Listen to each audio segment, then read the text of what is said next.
Hi and welcome to Shadowbox UK. Today's guest is a Team GB boxer. She's recently returned from Serbia with a gold. Rosie Eccles. How you doing?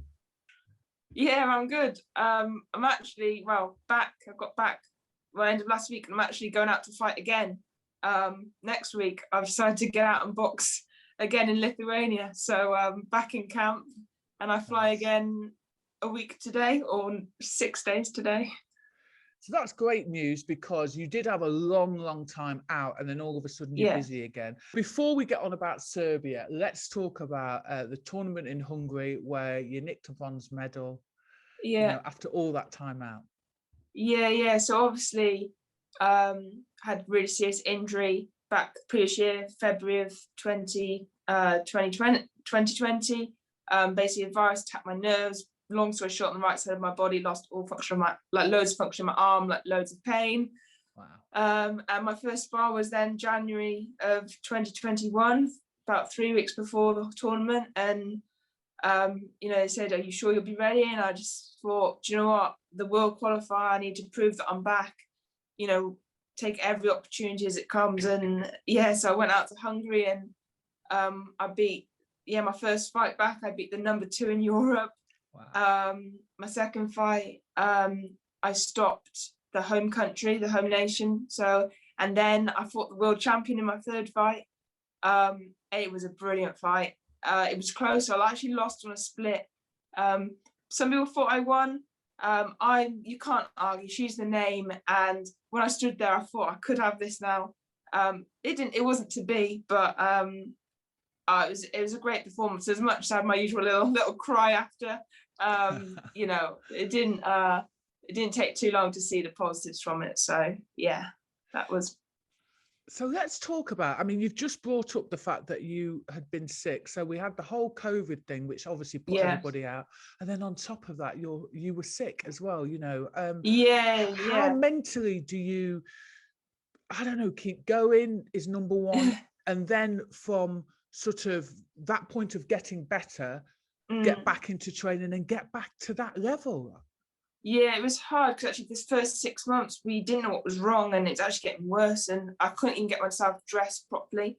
It's quite serious. But once we actually finally had a diagnosis of what it was, and things started getting better, and I just thinking, what made me realize is that how quick it could just all get taken away from you, and that I couldn't have controlled that. It was like something like 1 in 100,000 of people get a virus that will attack the nerves like that. It's like really not common. There's nothing I could have done to prevent it, and kind of made me humble in the respect that, there's certain things we can control, and that's keeping going, that grit, improving all the time. There's certain things you can't, and that's kind of how I then took this year. It was like all sorts is going to happen this year. At the start of the year, I thought, and I'm just going to sort of do me, stop worrying about, every result, and just go out and box and think about getting better. And I think, and like I said to you before about situation this year, everyone's had a crap year. So speaking nicely, it's like, mine was really pretty bad, but I'm sure some people had worse years and some had better years. And in my eyes, I had a dream that I wanted to see through, and so I came back full throttle basically. Yeah. So it sounds to me like nobody is going to get in your way. No, I think I'm like a dog with a bone, to be honest. I don't know when to stop. They all laugh at me up here, like they can't believe I'm off out again next week. But fair play. Fair play to you. So you went to the Belgrade tournament after that. So you come with the bronze. So you come with the bronze, you get the bronze, and then you back into training, and then you're out at the Belgrade tournament. Talk to me about those 3 fights in 3 days. So my prep to the Belgrade wasn't great, because I sparred someone with COVID and I'd been in isolation, and I went to get sparring somewhere else. I ended up not getting the amount of sparring I should have got. So I was a bit like, God, my prep for the last one was a bit dodgy, but this one's been really not felt so smooth. So I didn't really know where I was at, but obviously, I think there's like someone said to me, the best fighters, they win on not good days or not good weeks, as well as when things are right. And I kind of went with that mentality. So I boxed Kazakhstan first, and I won by stoppage. Actually hit her down. Usually I hurt people by the match, because often you don't hit someone down in amateurs because of the gloves. So often, when you've really hurt someone, the ref steps in and counts. But I actually knocked her down with my left hand. I think it was in the first round, sort of a skewed jab, and then I think the ref wasn't very strict, so he was letting a lot go, and then the corner retired her. Yeah, retired her before the third round. And then my second fight next day was the home girl, and there'd been a lot of not great decisions, and in my back of my head, I just felt like they might tuck me up. So I actually they say don't look for a stoppage, but I don't know, I thought I'll start off steady and I'm just going to try and build into it. And I looked for the stoppage, and yeah, I got it there as well after the second count, because I sort of stunned her a lot more. So, and then the next day, I had Uzbekistan, a decent girl, in the final, and I won that on unanimous decision. So a successful week. So yeah, it was good. And do you know what's amazing about that, Rosie, is the fact that, behind the scenes, you were, all of that stuff was going on, and you were seen to, yeah. I guess the thing is, what makes a great athlete is being able to put that in a box and perform, and you most certainly performed. Well, to be honest, I'm a bit of a nightmare. I was very critical of my performances, because I felt like I boxed much better than the tournament before, but that's just because I'm honest with myself. I think it's like, and I know I just always want to be better, but I've sort of put that down. I was like, okay, I still got the wins. Yes, I wasn't doing this as well or this as well, but it comes, it's like that getting better, and you can't always just fly up, I think. So absolutely. Yeah, pleased with the result anyway. Sorry, and you're known, aren't you, for being a box fighter? That backhand is looking lovely, by the way. Yeah, to be fair, do you know what? It's funny. So I've got a lot of pound fans, but my jab is the key for me. A lot of people, a lot of coaches will drill that in, but my jab, once I establish that, that's the biggest thing, and then this comes in. So when I'm backhand happy is when they don't go as well, because I'm trying to kill them. But so it's nice to sort of be settling back into my boxing and using a bit of everything rather than just trying to take their heads off. Basically. Don't take the heads off until like maybe the last. No. Well, I'm a box fighter, so pressure fighter, bit of a puncher, but a bit of boxing in there as well. Nice. So the Road to Tokyo event happened 2020, and unfortunately through that, I know it feels like forever, and unfortunately you lost to the Russian boxer. The seed, and Sandy Ryan believed she may have, would be in a better position than you to then go to the Olympics in 2021. However, you seem to be still in the running. Just explain that process to me. So basically, obviously, I got back from the first tournament in Hungary, I'd really set myself up to show, look, I'm still number one and ready to go for the world qualifier. Everything was looking really good. And then literally, I think 48 hours after I got home, there was an announcement made that the world qualifier would actually be completely cancelled, which was obviously a bit of a shock for everybody. But there was, basically, explain it in a short version, there was 4 extra spaces available at the world qualifier. So basically reached the semis, and that was so attainable. And what they've done is they've, instead of making those 4 spaces available, they've just given 1 extra space to each continent. So that means Europe gets 1 extra space. They've created a ranking list based on particular tournaments. The way it's kind of unfolded for me is quite unfortunate at the moment, is that the top 5, obviously, at the qualifier go, and then there's the 6th spot, which is 1 extra spot. I'm currently number 7 on the list. They didn't use the most recent European Championships, where I obviously medalled at the major. They used the European Games instead, and the person above me is the person who medalled at the European Games and got bronze. But obviously I was explained a bit to you sort of before, and it's really, really crap, putting it nicely. And obviously I was distraught for a week, but lots can change, and I'm very much of the mind I'm staying ready. That's actually why I'm being so active, because it comes down to who's been out most, and and it's because I'm actually on that cusp, of how many medals I can bring back. I'm showing that I'm up there. I know I'm that level. I know I can go back and bring an Olympic medal back. And but as I said to you before as well, I could sit and sulk, but everyone has had such a bad year. This is my dream, and it feels like it could potentially be shattered. But I think a lot of people's dreams have been shattered this year, like not boxing. At the end of the day, I'm healthy, I'm alive, my family are healthy, they're alive. I've got opportunities. There would still be Paris. That's not exactly the thing at the front of my mind now. I still, there's still things going for me, and I think, I still want to improve as a boxer regardless. I'm still going to be here for my team. Me and Lauren have been back, and I'm not going to disappear because things may not go my way. And it's a really hard pill to swallow, but it's not over till it's over. And that's what everyone said to me. They said, at least you're on that ranking list, and some of the guys that are actually in the European qualifier, because maybe they've been newer comers or they've not been to the majors necessarily yet. If they actually lose a fight, they're not ranked. So as much as I wasn't actually meant to box even when I boxed, even with that injury, it was just unfortunate. They're not in as good a position in that aspect as I am. So you gotta, What I like from what I'm hearing from you is, number one, everybody's going to get down hearing that sort of information, because I know this has been your dream since you were a child. And it's just within your grasp, and then it's like, oh, come on. But I equally love the fact that you've dusted yourself down and said it's not over yet.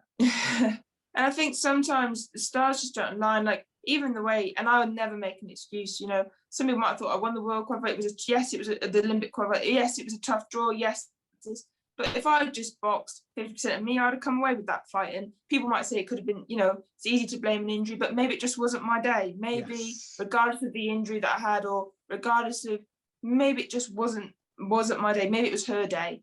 And unfortunately, the way things have unfolded since is that I might not get my day this time round, and that is what it is. It's crap, but what can I do about it other than be ready if my opportunity does come? 100%. Talk to me about, firstly, if you win that gold medal at the Olympics. I'm trying to keep positive now. I'm very much my mindset. If you win that gold medal at the Olympics, would you consider going pro, or would you stay as an amateur? So that's a very good question. Regardless of anything, I'm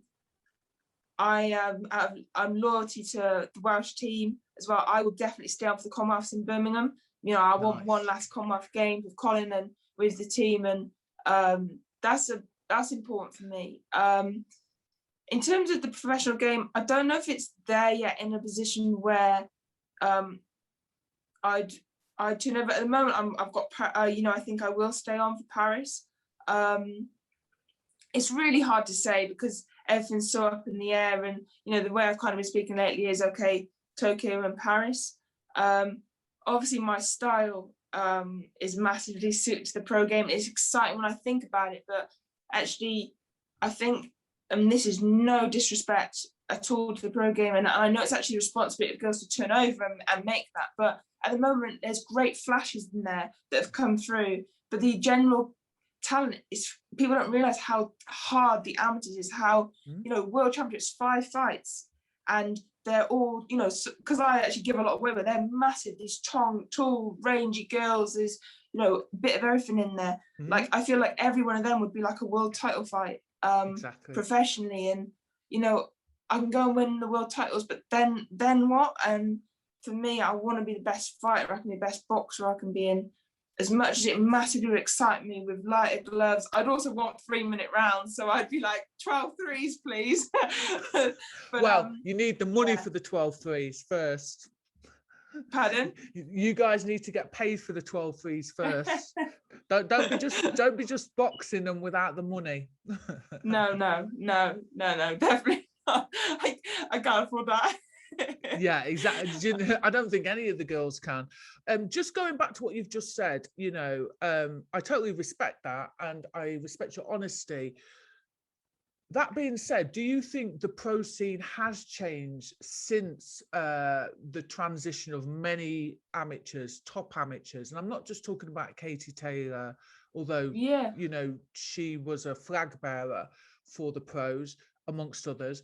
Do you think it's slightly changed and got better, it's the changing levels? all Yeah, the time. And I think the biggest thing for it was obviously when they allowed women to be in the Olympics at 2012. If you think about the men, absolutely. they've been having Olympics for how long? And often what they do, they go and they win the Olympics, they get as high as they can in the amateurs, and then they turn over. That hasn't been there for the girls. So there's never been, you know, we're only, this is going to be the third one. You know, naturally, it's not the girls' fault they're not ready to turn over yet, because they haven't had their shot at the Olympics. And, you know, I think that's why with Katie, you know, brilliant fighter, but she spent so long in the amateurs because she didn't have that option before. And if anything, she probably would have turned over after 2012. Would that have been, you know, I'm not speaking for her because I don't know, but for her to hit, you know, be still within her prime.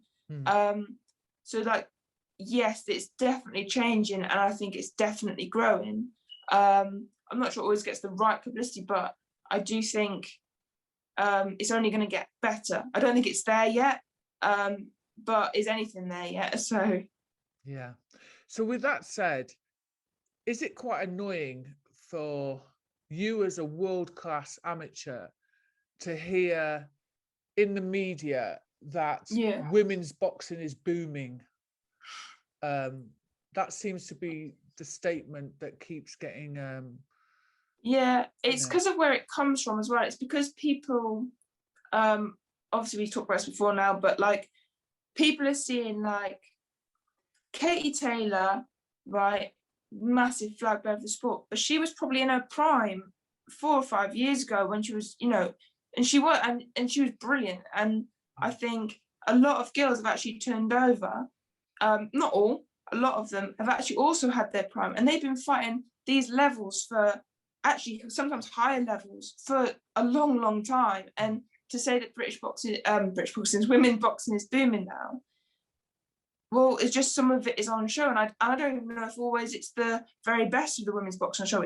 And I think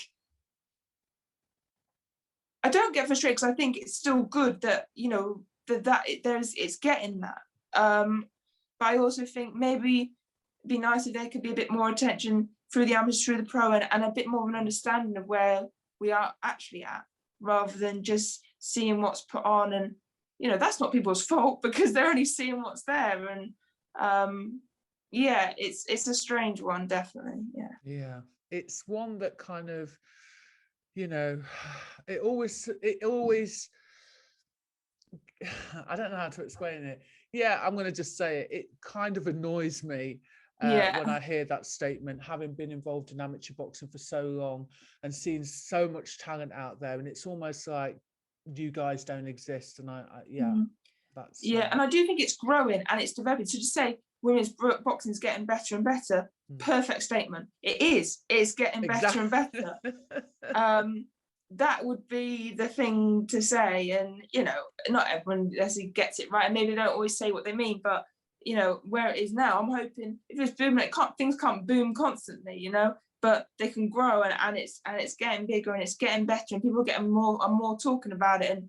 And yeah, I think that's kind of the way it should be seen. And it's been growing. If you're going to say it's growing, it's been growing for a long time, you know, since before 2012, and it's continuing to do so. Absolutely. So would you then be one of those boxers that just stays pro? If you don't see anything that you fancy over in the, stay amateur. If you don't see anything that you see over in the pros that like tantalizes you, would you think, oh, do you know what? I'm quite happy to stay as an amateur? It's a really funny one, because I don't think I could ever. I would struggle to hang up my gloves knowing I never went and made that step. It'd be when I'm done. Obviously, you know, I'm not going to be in my prime forever, and I'm not going to, and obviously being a female in the sport, you know, one day I would like to have children, and, you know, I've got a partner to consider, and you know, things like, which is rightly so. And and it's all timing, you know, it's all, you know, this Olympics, this was definitely going to happen for me. It gives me that, maybe that more option, that leeway. But when I was a 9-year-old, 8-year-old kid, my dream was the Olympic Games. When I began boxing at 16, as much as it might have seemed unattainable, not to me, I was like, that is what I'm going to set out and do. And I think until I've made sure I've given absolutely everything to that, I'm not ready to move on. And, you know, when I've achieved that and I've got my Olympic medal around my neck, okay, I'll look at other things. But that is, we all want to do everything. And I definitely, I'd love the idea of the pro game, but that's not my ultimate goal. That Olympic medal is what I set out for and what I will go for.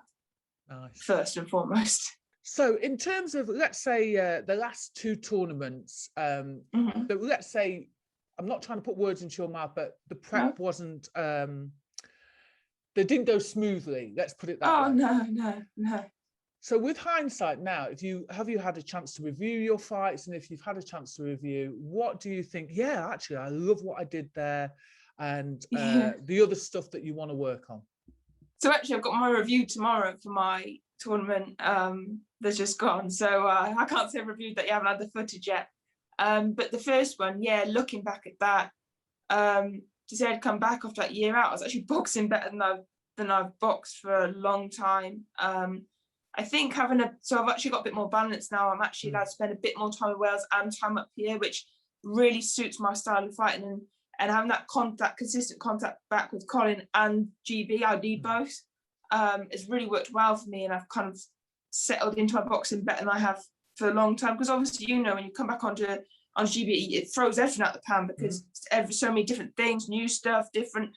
So going back to what's core to me has really helped. But when I look back at them, I could see what I'd actually worked on and what I'd been working on. I was doing it.